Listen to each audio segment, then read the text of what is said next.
Hello everyone, welcome to 360 on History. Please check out the website 360onhistory.com, join us on social media and subscribe to our YouTube channel 360 on History. Today, we are going to talk about the story of the calendar. Specifically, a short story of how the Gregorian calendar was adopted on October 4th in 1582. Let's start with the Julian calendar. This was proposed by Julius Caesar in 46 BC and was put into use on January 1st, 45 BC.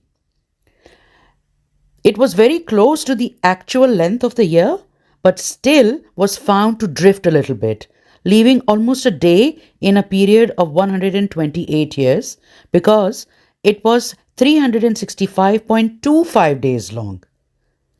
So by 1582, it had drifted a full 10 days from the actual date.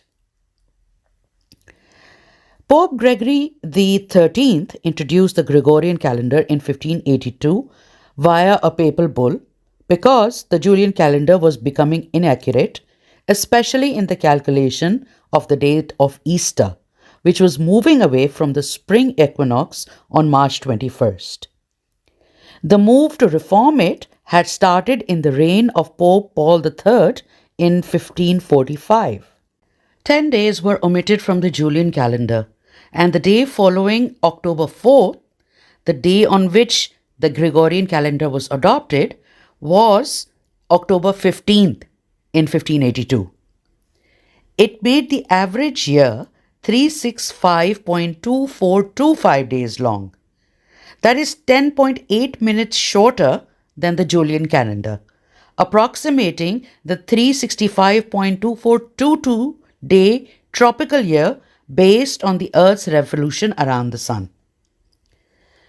The Julian calendar included an extra day in February every 4 years, which is the leap year.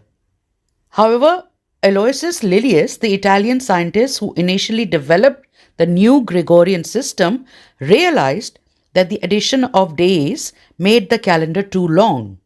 So, he devised a system whereby leap years can be calculated as, quote, every year that is exactly divisible by 4 is a leap year, except for years that are exactly divisible by 100. But these centurial years are leap years if they are exactly divisible by 400. For example, the years 1700, 1800 and 1900 are not leap years, but the year 2000 is. Yes, I know it's a little bit complicated.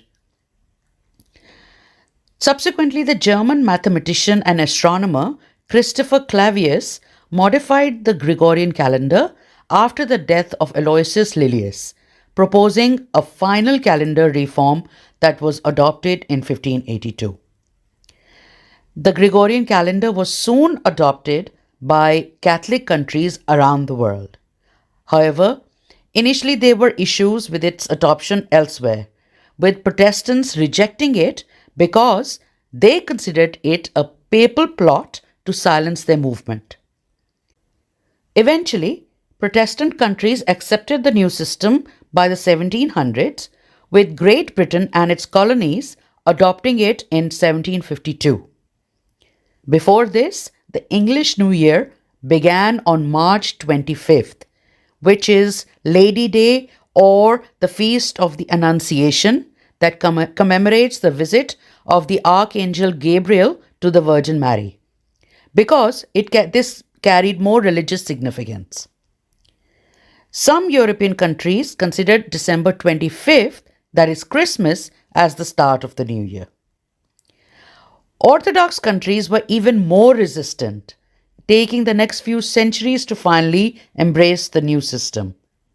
Greece was the last Christian Orthodox country to do so in 1923.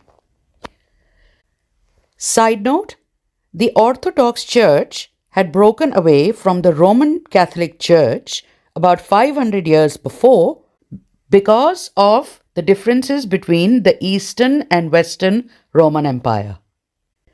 So, to continue, National churches in Orthodox countries have never fully accepted Pope Gregory's reforms.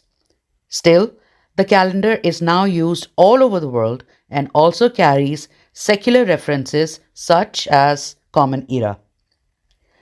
Although Aloysius Lilius' method closely synced the calendar with the seasons, his system is still off by 26 seconds. This means that since its introduction in 1582, there has been a discrepancy of several hours, with the result that the Gregorian calendar will be a full day ahead of the solar year by the year 4909. Fascinating, isn't it? Thank you for joining me on 360 on History. See you next time.